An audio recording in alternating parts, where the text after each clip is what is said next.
Django Fed says, enjoying this commentary, very comprehensive. Appreciate that, Django. Even if today I am not exactly showing chess that I'm personally too happy with, but hopefully, I mean, I think for me as a player, you know, as a teacher, I appreciate the instructive value of me messing up, you know, but as a player, I can't help but be at least a little bit enraged when I see my my bad play, right? I think it's a common feature amongst let's say dedicated or ambitious chess players. They really don't like to lose. So I'm no exception. And certainly, I mean, losing is one thing, but when I make certain mistakes that just feel very like big oversights or something like this, you can't help but, you know, feel, well, not good, right? I mean, you'd have to be a bit of an unusual character to rejoice every time you blunder, right? In chess, I don't think I've yet to meet somebody who is, you know, giddy whenever they blunder or make mistakes. But in a world of many billions, I'm sure that such people exist. Okay, let's go for the Karpov variation of the Caro-Kann here with knight to d7 and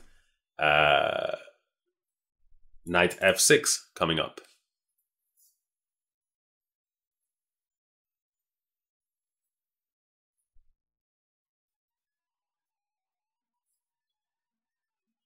Okay, so knight c5.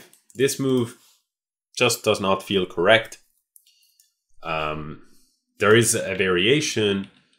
Bishop f5, knight c5 is absolutely a theoretical line, and so it's possible that our opponent is mixing up variations here. And now I have a choice. After d takes c5, I can go queen takes, and then his king is not very well placed, or I could go pawn grabbing with this check, and then whenever he blocks, I'll take this pawn on c5. My feeling is that this might actually be the most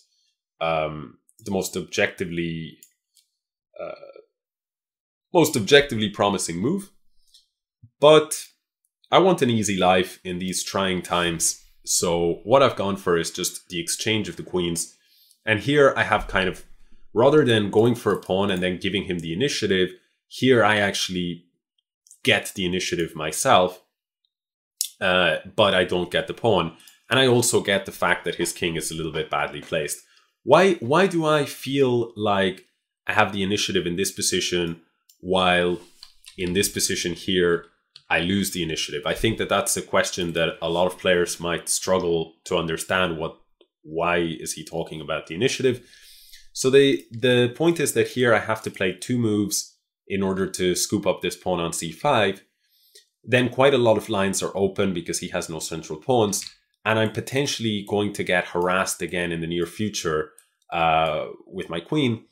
And so I'll only have one developed piece. He'll have at least one, maybe two developed pieces. And my one developed piece will be my queen, which is a piece I probably don't want to be developed, or at least it's kind of a double-edged sword. And I still need to figure out squares for all of my pieces. Whereas if I go like this, now neither of us have development. We have equal development, but he has kind of negative development. His king would be better on e1 untouched than on d1, where it can actually accelerate my own development. And hence that's sort of what I'm talking about when I speak of initiative, that suddenly I can leverage the placement of his king, much like before in the previous alternative, he could leverage the placement of my queen if I went pawn hunting. So that's what I meant by saying that by being able to play with the initiative, I feel like my play is simpler. And here I'm going for f5. The idea is I want e4. It's a very primitive idea. I just want to try and win a piece here. But then there's a second element to it, which is that if he moves away from this with a move like, say, bishop c4 or something like this, I might go f4 in that case, hitting his bishop. And if he moves it, the problem is I can take here and strike at these 2 points. However, having said that, I now see a problem with this way of playing, I think. And it's that he could have gone something like bishop c4, and then if I go f4, The problem that I see is, what's the problem that I see? What was the problem? I think just h3, I guess he could have done. And then at least he solves this problem without losing a piece. But maybe those positions would have actually been quite good for me. I'm not so sure. Anyway, he went for something else, rook e1. Definitely want to play e4, although I don't think I'm going to be winning a piece. But maybe I will. Okay, let's go e4 anyway. I think it's a useful move to put the pawn on e4. And we'll see if he is able to defend everything. Here I just want to move my bishop and create this threat of capturing, or move this bishop. But if I move this bishop, it'll be undefended and he should have a move like knight g5. King f7 is another option. If knight e5, knight takes, bishop takes, this guy would hang. But the problem with king f7 is he has bishop c4 check. So I'm not so happy with that. King d8 is an option, just shameless. But the problem there is knight f7 ideas. So again, I want to avoid that he's able to do any of this with tempo. Yeah, but now actually what I realize is he has this move bishop c4, which is kind of smart move. And the point is that if I now take, he'll go bishop takes g7, and then this piece is hanging. And I have to go rook f8, then he goes pawn takes. Yeah, it's not ideal, to be honest with you. It's extremely complicated position, and I'm not sure if it's so much better for me. Bishop f6, on the other hand, is a possibility. And after bishop takes, pawn takes, something like this, then the point is this guy would be hanging. The knight, in some situations, would be hanging, although I'm still not yet ready to take it. What I would love is, of course, to be able to do something like castle. Because if I go king f8, that's okay, but not super happy. I'm not super happy. I think this is a very resourceful idea from him. I'm not super happy with king f8 because then I can't hop my rook over to d8 and pin him here, which is what I'd really like to do. And after king f8, he's already, helped one of his pieces, saved one of his pieces, and now the other. If I drop the other piece, and so he's already saved one piece, and then the next he'll move somewhere. Sorry, I'm struggling a little bit with my sentences because the position is quite complicated and my attention is split. Yeah. So, what to do? What to do? Yeah. Trying to find a way to create serious problems for my opponent, but I'm failing to do so right now. So, I mean, I could take and go rook f8, but he takes here maybe. Then I move my knight, and then sooner or later he takes here, and my development sucks. I really don't love that approach. So I think I'll go king f8 after all. What else? Maybe bishop f6 actually. In this position here, instead of playing like this, maybe just bishop f6 and play it calmly. But after bishop takes, I really didn't want to take with the knight because I wanted to maintain this kind of threat. And also a rerouting to e5 eventually, which is a nice square for the knight potentially. But after bishop f6, bishop takes, pawn takes, I felt, especially this guy here with this bad structure, could be very weak. So I didn't like that either. Okay, he's taken this approach. I think one of his ideas is that pawn takes can be met by bishop takes in some situations, like pawn takes, pawn takes, pawn takes, bishop takes, king takes, rook takes, with check, king here, rook check, king here, something like that. Yeah, I mean, I'm not super convinced. I'm not super convinced of what I'm supposed to do here. Okay, let's go for, I wanted to take. Take. It's quite attractive to place a pawn on this square. Okay, let's do it. I mean, at the end of the day, my alternative is something like knight takes, bishop takes, pawn takes, and argue there that I'm better because of the structure, but I actually think I might be worse because his bishops are so active and suddenly his rook makes sense. So in this variation, at least, you know, yes, he can do some tactical blows here to pick up a pawn, but a pawn on the 7th rank, you know, worst comes to worst, it's going to distract him. Like, it's going to take at least a couple of tempi, you know, to collect that pawn. That's the word, like that, sorry, that's best case scenario for him. Worst case scenario for me. And the best case scenario for me is that that pawn turns into a queen. And anything in between, that it costs him a minor piece, like a bishop that he has to give up, or a heavy piece like a rook. You know, that pawn on g2 cannot be ignored for indefinitely. So he's going g5, which really surprises me. I think... No, I don't actually understand this move. I could, for example, play bishop takes even, no? I could play bishop takes, and if rook g1 is his idea, then why not play rook g1 earlier? But my question is, can I be greedy? If at all possible, I'd love to be greedy. With f4. So that after rook here, maybe I'll even have some f3 stuff. f4, if takes, rook takes, king here, doesn't seem too much of a concern. I'm going to do it. I don't see what his idea is, apart from this, but I'm not so worried about this. I take. He takes, and now... Yeah, I mean, he's won a pawn, but... there are more important things in life than pawns. This is the old saying that I just made up.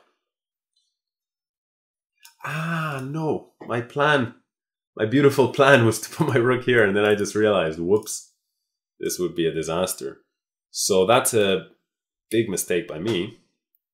Okay. Giving him the move f3 is not ideal. But on the other hand, let me take here. Or should I take it? Maybe I should do something more active with one of my... I feel like this. I feel if I take this pawn, he's going to bring his rook over, and then there might be some trouble. Let me take it now. I need to feel like my king can arrive at some decently safe square. h5, h4 stuff is definitely in the air. The problem with his with the position, from my perspective, is that it's extremely tough to break it down, to break down his position. Like, how do I actually do that? You know? Okay, let's start with h5. I might actually try and engineer some plan of putting my king here, my rook here. But it's so dangerous looking to mount my king in such a confined space. Let's do it though. You only live once. And now maybe I put the rook here.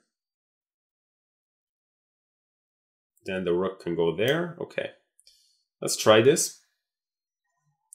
Do not try this at home, guys. That's the verdict on this approach. I really don't like it at all. Now I've dropped a lot of pawns. And my opponent's probably correctly wondering, you know, what exactly do I even have in store here for him in terms of how I'm going to make progress. I think a far better approach would have been maybe even some kind of rook here with some intention of some bishop move at some point. And some kind of king up. But it was so difficult because the problem is he established such a good dark squared blockade. So, yeah, it's really crazy, this position. Okay, so he goes rook here. That's what I expected. And rook d4 is my idea. I'm not super happy to have the rook here. Okay, what's his idea there? He wants more pawns. He is a greedy man. But as I've said on many an occasion, Greed in chess is not such a bad thing. Okay, as long as it is tempered greed. The risk is when it is more than tempered, when it is not tempered.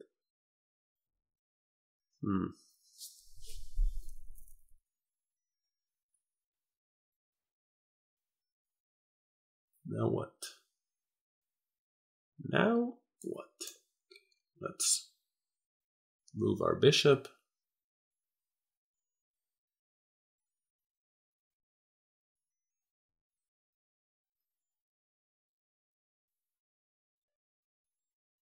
Oh, but this move creates a tactical possibility for me, because if he went here in this position, he went rook takes, I would take with check. So he relaxed too soon, and this is another tactical possibility, because if takes, then I have this. And now I want this tactical possibility.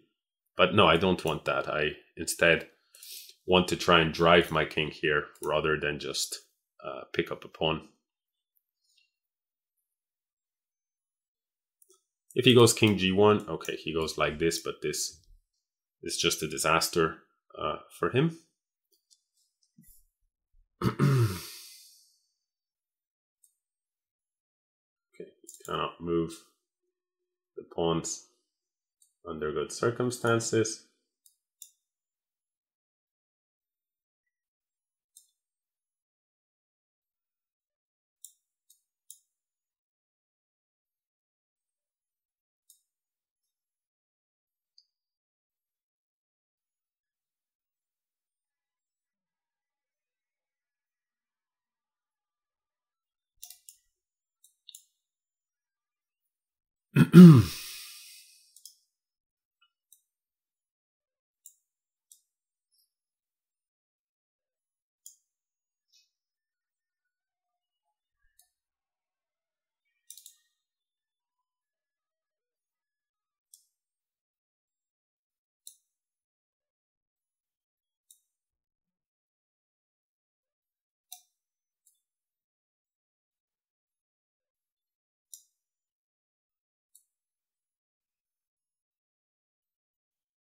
He will probably try and get rid of the pawns soon in order to go for his stalemate. But now the ladder is in place, so it's quite easy.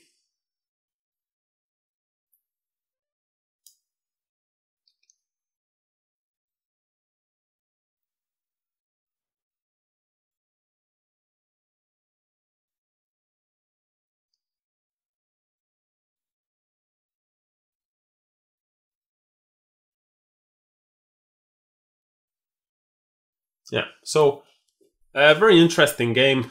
My opponent, I got a nice edge out of the opening after he played this knight c5 idea. Sorry, by the way, I'm just realized yes, 2 minutes still, and I'm not sure if am I actually pre-moving my moves, so I won't do any commentary while it's running, because I'm not sure if I somehow comment I'm paranoid that I'll actually, you know what I mean, that it won't pre-move my rook b1, and then after this we'll be in trouble. Somebody says he finally turned off the engine. No, I absolutely don't think that anything about his play was I mean, suspect at all. I mean, he's a 2100 plus player, clearly a competent player, and yeah, I mean, it's just a game. I haven't been playing well today. It's been an off day, and when it's an off day, as I'm sure you guys can probably relate, when it's an off day, every game is tough, and then sometimes you're in this good form and everything just flows, you know. But yeah, here I felt, I don't know, felt like I somehow went wrong, and he created very nice counterplay. You know, I think this f5 was just an overextension, and then he just created some wonderful counterplay. I don't think he should have given me this pawn on g2 though. I don't know how he could have avoided it. Here he could just play some knight move, maybe knight e5 or something like this.